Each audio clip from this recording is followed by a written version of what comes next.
Berarti apakah kasus HW ini termasuk dari kasus hypersex? Kita mesti bedakan antara hypersex dengan orang yang tinggi libidonya. Tapi mungkin orang masih belum tahu sebenarnya fetish itu apa sih? Kegemaran, kesukaan, ketertarikan apa sih dokter? Berarti kalau dari kasus si jarik itu gitu ya, ketika si korban mengenakan jarik dipakaikan begitu, Si dia udah pelaku bisa puas. Hai sahabat Kompas TV, ketemu lagi dengan saya Wulan Juliani dalam kode konten dewasa.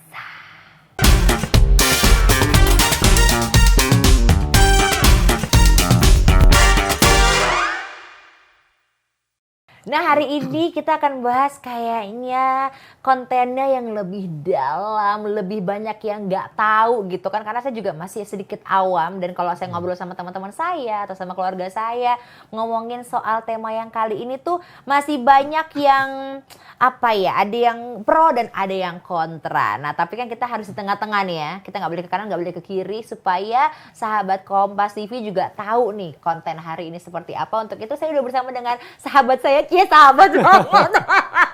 Sudah ada dokter kita lagi nih, dokter seksologis bilangnya dokter ya. Dan anti aging dokter Haikal ya kan. Nama panjangnya saya lupa gitu. Dokter Haikal Ansari M Biomed tuh gitu. Apa kabar dokter? Baik, ketemu Wulan. lagi kita. Apa kabar? Kalau kemarin baik dokter. Kalau kemarin kita ngebahas tentang sesuatu yang lebih general lah ya, kita ngomongin bokep gitu. Tapi kalau sekarang ini mungkin agak sedikit aku sendiri sensitif jujur aja dokter. Sensitif karena ini kan sebenarnya kasus yang lagi marak gitu ya, tentang seorang yang memperkosa 13 gadis. Ya kan, sampai punya anak, sampai aduh saya tuh kalau ngomongin itu bingung ya. Ini kasusnya dari Heri Wiryawan ya. Itu kan bisa dibilang apa? Hypersex, dokter atau apa? Jadi gini ya, memang kita prihatin ya dengan kasus yang menimpa santriwati akibat perbuatan si HW ini. Tapi kalau kita merujuk mengenai apa sih hypersex ya? Nah, hypersex ini adalah orang yang sangat sensitif dengan rangsangan seksual yang bisa muncul kapan saja, sehingga orang tersebut harus melampiaskan hasrat seksualnya saat itu juga tanpa melihat tempat dan waktu dan dapat dilakukan kepada siapa saja. Karena tujuannya apa? Tujuannya hanya untuk memenuhi kebutuhan seksualnya tanpa adanya keterlibatan emosional. Jadi candu ya. Sehingga kalau si hypersex ini, si pelaku atau penderita hypersex ini tidak melakukan, tidak terlampiaskan, akan membuat dia menjadi cemas, ya, stres, depresi karena nggak terlampiaskan, karena dia butuh melampiaskan hasratnya saat itu juga tanpa lihat tempat, tanpa lihat waktu dan dapat dilakukan kepada siapa saja. Itu kan berarti itu hypersex. Itu untuk penjelasan atau arti secara general. Tapi kalau yang dilakukan si HW ini, dokter, termasuk hypersex kah atau apa? Memang harus saya juga bingung gitu ngasih namanya ya. Gini, memang hypersex ini diagnosanya harus ditegakkan oleh dokter psikiater ya atau psikolog. Memang nggak gampang sih untuk menegakkan diagnosa ini. Namun kalau yang saya baca nih dari ceritanya si HW ini ya, dia melakukannya ke semua santriwatinya ya, bahkan melakukannya ke salah satu kerabat istrinya ya. Dan ciri dari penderita hypersex ya, dia tidak ada rasa bersalah atau tertekan setelah dia melampiaskan hasrat seksualnya kepada siapapun. Berarti apakah kasus HW ini termasuk dari kasus hypersex atau enggak kalau menurut dokter? Maksudnya dari sekian banyak berita juga yang kita baca gitu ya dokter kan, mungkin apalagi kan dia kemarin kita sempat ngebahas sedikit gitu ya sama dokter kan, kalau kita melakukan hubungan seksual itu harus antara mau sama mau. Nah di sini kan kita udah tahu nih sampai dia punya anak. Betul. Itu berarti dia mau sama mau atau si anaknya ini yang perempuannya ini pada terpaksa gitu kan? Iya, pastinya terpaksa ya. Ada keterpaksaan, kemudian ya kalau memang sampai hamil pun ya tentunya melakukannya ya tanpa kondom gitu. Betul. Kan, sehingga bisa hamil. Nah, kalau saya baca dari kasus si HW ini, bahkan saya sempat baca di suatu berita bahwa HW ini termasuk hiperseks. Dan kalau saya kembali melihat definisi hiperseks, memang dapat dikatakan memenuhi kriteria sih. Emang berarti kriteria. Berarti kriteria hypersex tadi apa aja tuh, dokter? Seseorang dikatakan, kan kadang-kadang ada yang gini ya, misalkan dia udah suami istri sah gitu ya.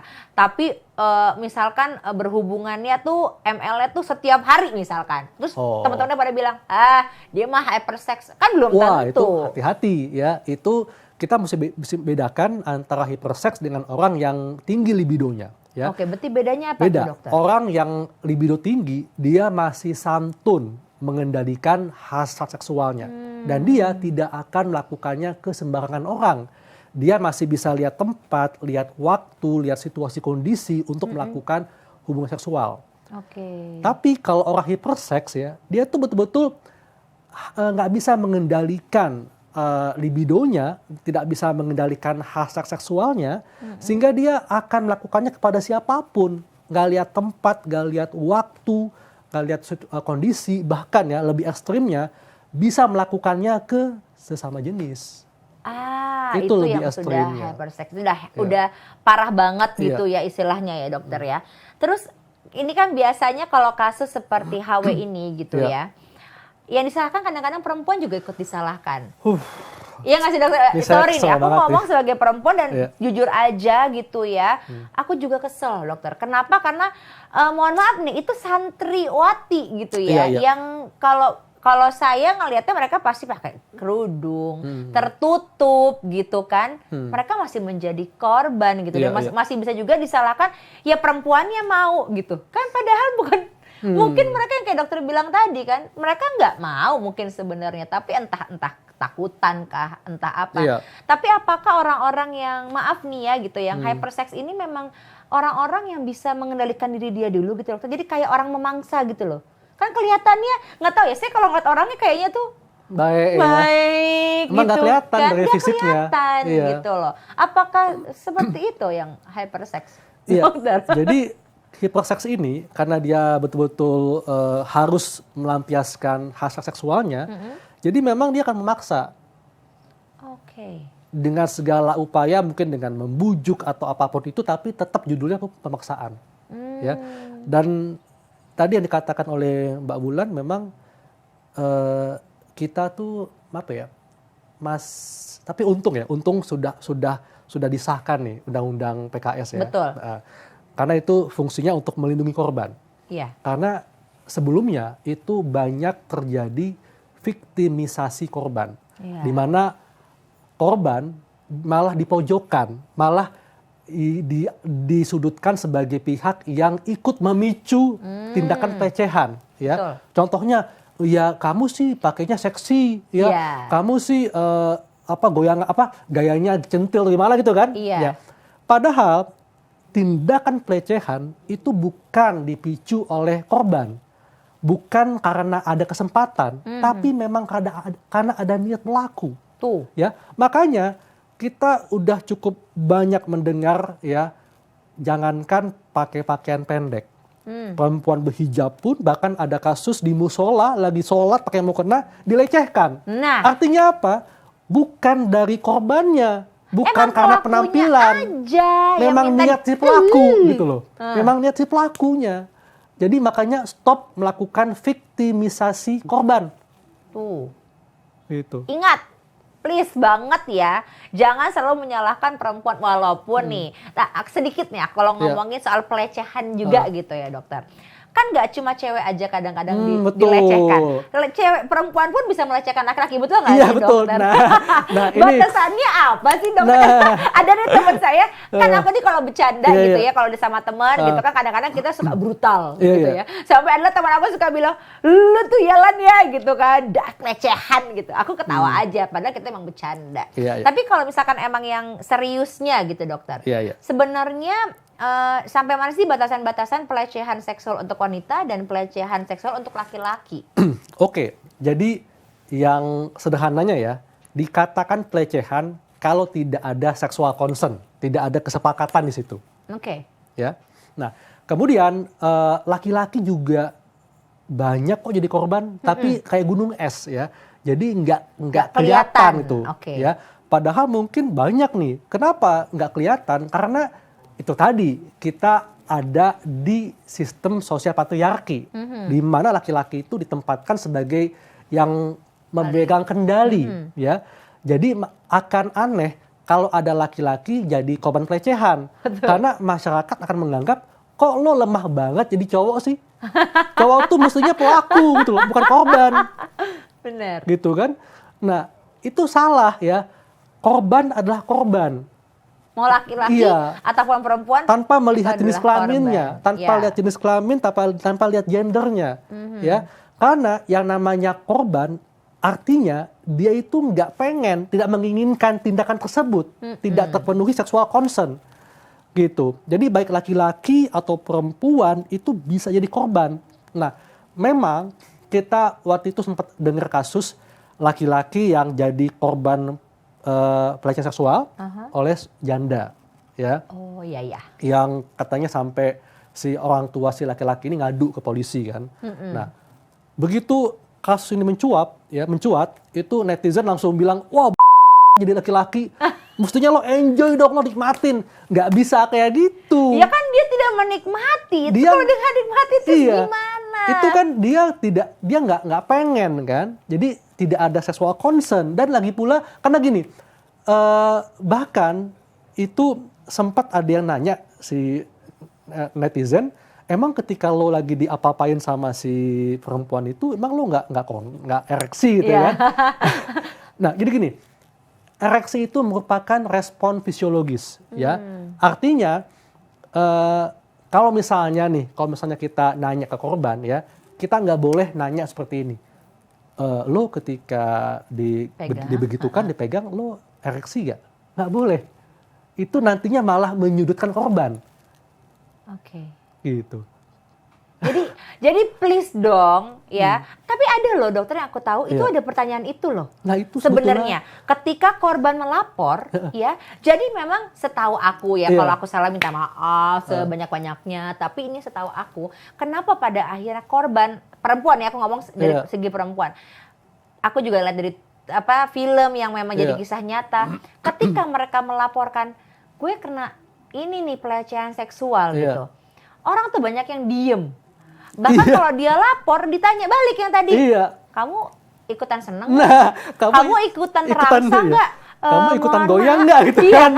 Mau tunggu dulu nih, gimana? Saya kan korban. Akhirnya ngebuat orang, gue masa ngelapor deh. Nah, itulah yang membuat kasus pelecehan itu banyak yang terpendam. Kayak gunung es ya.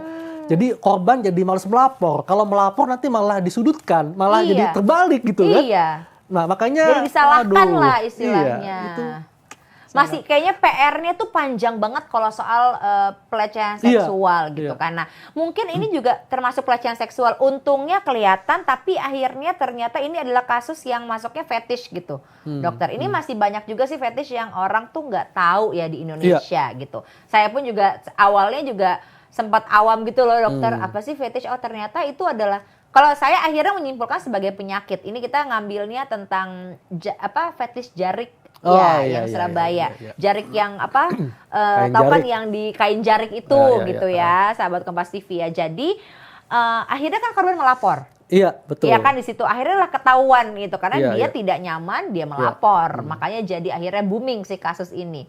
Tapi mungkin orang masih belum tahu sebenarnya fetish itu apa sih? Kegemaran, kesukaan, ketertarikan, apa sih dokter? Jadi gini, kalau masyarakat mungkin kayaknya cukup sering mendengar atau bahkan mengucapkan kata fetish ya. Tapi kita mesti hati-hati ya. Karena gini, mungkin yang ada di masyarakat ya, di benak masyarakat itu fetish adalah suatu hal yang bisa membuat seseorang terangsang secara seksual. Misalnya ada orang yang, gue tuh suka banget lihat cewek pakai sepatu hak tinggi. Gue tuh membayangkan bercinta dengan perempuan yang memakai sepatu hak tinggi. Nah, kita mesti hati-hati ya. Itu adalah fetish yang mungkin fetish menurut masyarakat. Tapi kalau fetish menurut terminologi medis ya, ini merupakan bentuk parafilia, penyimpangan seksual. Nah, Definisi fetish sebagai parafilia adalah perilaku seksual di mana orang tersebut terpuaskan dengan objek, benda mati atau bagian tubuh yang non-seksual. Contohnya lutut, kaki, jari, kemudian bagian tubuh yang ditato tapi selain kelamin, ya, di mana objek atau benda mati atau bagian tubuh yang non-seksual ini pada orang normal itu tidak membangkitkan gairah seksual. Tapi pada pelaku fetish dia menjadi terangsang. Oh gitu. Itu. Berarti saya Bahkan- pernah menemui laki-laki yang fetish loh dokter. Bahkan saking terangsangnya si pelaku fetish itu bisa betul-betul terpuaskan hanya dengan melihat atau menyentuh objek tersebut atau meminta korban untuk mengenakan objek tersebut, ya, tanpa si pelaku melakukan penetrasi. Jadi maksudnya dok, kalau saya salah Iya. tolong dikoreksi ya dokter ya. Mungkin juga sahabat Kompas TV juga pasti pada penasaran gitu. Misalkan nih, berarti kalau dari kasus si jarik itu gitu ya, ketika si korban mengenakan jarik dipakaikan Iya. begitu, Si dia udah pelaku bisa puas. Maksudnya puas sampai Iya, mungkin dia sambil masturbasi melihatnya. maksudnya bisa sampai tanpa dia harus ngapa-ngapain. Iya. Jadi Bisa sampai ejakulasi bahkan. Oke, karena kalau di pikiran aku nih dokter, nah makanya kan ini masih awam banget ya. Di pikiran orang-orang tuh pasti, oh iya jadi ceritanya dia pakai misalkan si jariknya, abis pakai jarik baru dia pakai. Ternyata tidak perlu Enggak. dipakai, dia udah bisa. Betul. Oh Betul. gitu. Betul. Oh iya. Tuh menarik kan. Jadi memang selama ini orang selalu bilang sakit lu gitu. Karena memang ada gitu ya teman gitu ya bilang, aduh gue tuh suka sama cewek yang kakinya panjang. Gue tuh fetish ngomongnya gitu. Iya. Sama cewek yang kakinya panjang. Tapi kenyataannya mungkin setiap dia ngeliat cewek kaki panjang juga bukannya berarti dia langsung bisa masturbasi gitu dokter ya. Berarti itu hanya kesukaan aja Betul, gitu ya. iya. Atau dia tetap bisa melakukan aktivitas seksual dengan cewek yang nggak panjang kakinya, tetap bisa gitu loh. Tetap bisa, ya. Berarti itu bukan fetish ya. Betul. Intinya kalau fetish emang misalkan dokter bilang, misalkan dia suka sama dengkul gitu. Dengan dia ngeliat dengkul, ya ampun dengkulnya bagus Iya. banget. Tiba-tiba dia udah bisa masturbasi, itulah fetish. Oh Iya. gitu. Tapi itu bisa dihilangkan nggak sih dokter? Jadi gini, jadi fetish ini baru tegak diagnosanya kalau perilaku ini terjadi minimal 6 bulan berturut-turut. 6 bulan berturut-turut berarti Iya. cukup. Maksudnya rentan waktunya 6 bulan minimal Iya. ya. Terus si pelaku tidak bisa mengendalikan keinginannya untuk melakukan ini, fetish ini. Oh, Gitu. tidak bisa menolak Iya, gitu ya. itu tetap kepikiran pengen lihat orang pakai kain jarik. Gitu. Pokoknya ngeliatnya pakai kain jarik Iya, aja udah betul. gitu. Dan sudah ada tindakan pemaksaan kepada orang lain yang membuat orang lain gak nyaman. Itu udah Nah penyimpangan kecuali, fetish itu. tapi kalau misalkan ternyata fetishnya sama, nggak apa-apa dong dokter. Nggak, maksudnya kayak tadi gitu, misalkan yang satu suka kain jarik, yang satu juga ternyata aku juga suka kain kafan gitu. Itu boleh nggak dokter kayak gitu? Atau jangan juga sih, gimana dong? Ya nggak ada sih kayak gitu sih ya. Oh nggak ada ya? Iya. Takutnya tiba-tiba ada orang yang memang fetishnya sama, terus mereka buat suatu perkumpulan gitu ya, tadi aku penyuka jarik gitu, terus mereka bisa bermain di situ gitu. Enggak, karena gini, karena justru pelaku fetish itu dia suka dengan orang yang memang bukan fetish, jadi memang dia justru terpuaskan juga dengan ekspresi si korban itu gitu loh. Ekspresi takut dan aneh mungkin. Ya? Jadi sama kayak orang eksibis ya, kenapa pelaku eksibis itu dia terpuaskan libidonya hanya dengan mempertontonkan kelaminnya karena dia terpuaskan dengan ekspresi kaget dari korbannya. Oh gitu. Jadi begitu korbannya kaget atau korbannya terkesan ya, itu membuat dia puas secara seksual. Itu eksibis? Iya. Berarti aku pernah menjadi korban eksibis nih dokter. Itu beneran, maksudnya aku dalam arti kata bahkan dia sampai nge-touch. Itu di kendaraan umum. Mungkin banyak juga ya dokter ya yang orang selalu mikir katanya sih di kereta atau mungkin di kendaraan umum dipertontonkan terus dia fine gitu loh. Padahal kan dia mempertontonkan harusnya malu, shame on kan? you Iya, gitu iya, ya. Harusnya lo malu gitu. Tapi dia malah puas karena dia pengen lihat ekspresi korbannya. Begitu korbannya kaget, shock atau terkesan lah gitu ya. Dia seneng, dia tuh puas secara seksual. Oh gitu. Berarti kalau menghadapi yang kayak gitu kita datar aja ya dokter ya malah harusnya. Apa dia akan marah nggak? Kalau aku balik pertanyaannya dokter, misalkan kita ngelihat seorang yang kayak gitu ya, eksibis gitu. Dia memperlihatkan punya dia. Terus kita cuma kayak, Kalau saya sih mending langsung pergi sih. Mending langsung pergi ya? Iya. Maksudnya kita cara membalasnya itu loh dokter. Kadang kan kayak aku gitu memang pernah kena dan itu bahkan sampai nge-touch aku gitu loh dokter. Tapi pas aku nengok orangnya udah nggak ada gitu kan. Dan menurut aku kayak aku mau marah kan juga gak bisa. Mungkin dia juga pengennya aku marah kayak dokter bilang. Begitu aku nengok marah, marah dia gitu kan. Puas nih. Tapi kalau misalkan aku diem aja cuma nengok gitu, apakah dia akan ngerasa kecewa atau terbalas gak sih sebenarnya dokter? Iya, jadi gini. Bisa saja dia tuh jadinya merasa kecewa ya. Karena nggak dianggap lah seperti itu. Syukur. Jadi ya kalau saran saya ya mending dicuekin aja ya. Dicuekin aja. Atau kalau perlu dilaporin langsung gitu loh. Gitu. Langsung dilaporin gitu. Nah makanya kalau dilaporin lagi tuh tadi balik yang kita tadi tuh dokter, ada kadang-kadang yang dilaporkan bahkan pas aku kena salah satu pelecehan itu ya, ini real terjadi sama aku gitu dokter, di suatu tempat umum gitu ya, di angkutan umum aku tuh diginiin sama cowok gitu loh. Aku nggak kenal, aku lagi berdiri dengan baju yang sopan gitu ya dokter ya, dan di sekitar situ tuh banyak orang dan bahkan ada si mas yang nunggu itu gitu ya, ada istilahnya lah, ada orangnya lah di situ. Diem aja, dokter. Maksudnya itu bukan satu hal yang harus dibela gitu. Nah, kita sebagai perempuan mah akhirnya jadi bingung gitu. Makanya apa ya? Penting sekali sih masyarakat harus tahu tentang edukasi seksuologi ya. Karena begitu banyak penyimpangan seksual ya, parafilia yang kita nggak tahu dan kita bisa tertimpa sebagai korban atau mungkin bisa memicu kita jadi pelaku juga nantinya gitu. Karena banyak nih bentuk-bentuk parafilia, eksibis ya, kemudian suka mengintip, voyeurisme, suka menggeserkan alat kelamin ke tubuh orang lain, voyeurisme. Gitu. Itu penyimpangan. Gitu. Tapi apakah kayak misalkan fetish gitu ya dokter ya, atau yang tadi eksibis gitu, atau hypersex sekalipun, sebenarnya apakah itu bawaan lahir? Karena kan, karena kan orang bilang ya ampun, orang lahir kan, bayi lahir ke dunia ini tanpa dosa, iya nggak sih dokter? Terus tiba-tiba bisa sakit yang bikin seperti itu, apakah ada penyebabnya sih dokter? Penyebab pastinya itu memang belum diketahui dengan pasti ya, tapi memang diduga adanya gangguan senyawa kimia di otak. Jadi endorfinnya, serotoninnya itu tinggi banget, sehingga dia nggak bisa mengendalikan hasrat seksualnya. Yang kedua itu ada mungkin di masa lalu dia pernah mendapatkan pelecehan seksual, jadi mendapatkan pengalaman yang tidak menyenangkan, gitu. Kemudian juga biasanya para pelaku tersebut ya, itu juga diikuti dengan gangguan psikis yang lain, misalnya dia mengalami depresi, stres yang berkepanjangan, kemudian kecanduan alkohol, itu biasanya ikut menemani itu. Ada lagi samping-sampingannya ada gitu ya dokter. Tapi kalau emang ada orang yang terkena penyakit seksual tadi ya dokter ya, maksudnya psikisnya ya, ada nggak kesamaannya di antara orang-orang itu dokter? Maksudnya kita bisa mengenali. Karena kan kadang gini ya dokter, kalau orang apalagi nih mungkin jadi kayak tips dari dokter Haikal untuk kayak ingin mencari jodoh. Kan katanya nyari jodoh tuh kayak nyari kucing dalam karung nih. Kalau misalkan mungkin orangnya anehnya cuma karena dia egois ya itu biasa.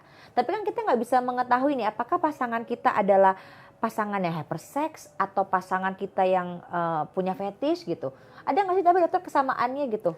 Oke, jadi secara tampilan fisik kita nggak bisa membedakan atau nggak bisa bilang wah ini hypersex nih, ini fetish nih, ini normal nih, nggak bisa. Tapi memang ada ciri yang bisa membuat kita curiga kalau misalnya orang tersebut itu sangat terobsesi dengan seks. Jadi dia frekuensi atau intensitas seksualitasnya itu tinggi banget. Jadi dia betul-betul sangat kecanduan konten pornografi, kecanduan masturbasi, ya.